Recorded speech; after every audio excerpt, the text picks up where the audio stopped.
Got a small dent or scratch on your car? Don't worry, in this video, we're walking you through a simple DIY car collision repair that you can do right at home. No need to visit the body shop. Let's get started with the basics. First things first, assess the damage. Before grabbing your tools, check if the damage is minor enough for a DIY fix. Small dents, scratches, or paint chips can easily be tackled at home. However, if there's significant structural damage, like crumpled panels or deep gashes, it's best to leave it to the professionals. For small to medium-sized dents and scratches, let's move on to the repair. Now, let's gather the tools you'll need for the job.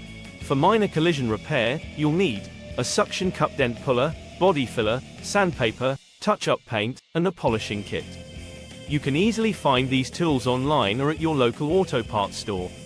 Pro tip: make sure you match the paint color to your car's specific color code, which can usually be found inside the driver's side door. Let's start with the dents. For small dents, a suction cup puller can work wonders. Simply position the suction cup over the dent and pull firmly. Repeat as needed until the dent pops out. If the dent is stubborn, try heating the area with a hairdryer first, then immediately apply the suction cup. It helps the metal expand and become more pliable. Easy, right? Next, let's tackle scratches and paint chips. Start by sanding down the area around the scratch using fine grit sandpaper.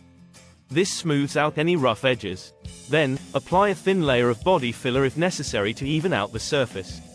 Once that's dry, carefully apply the touch-up paint with a fine brush, using steady strokes.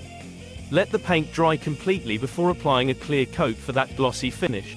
Once your paint is dry, it's time to polish. Use a polishing kit to buff out the repaired area, ensuring a smooth, even finish that blends perfectly with the rest of the car. This step not only improves the appearance but also helps protect the paint from further damage. Take your time here, patience pays off with a flawless look. And there you have it, a simple DIY car collision repair you can do at home. With the right tools and a little bit of effort, you can save time and money while keeping your car looking sharp. Was this helpful? Hit that like button and subscribe for more DIY car repair tips. Have any questions or want to share your own DIY car repair success story? Drop a comment below, and we'll see you in the next video.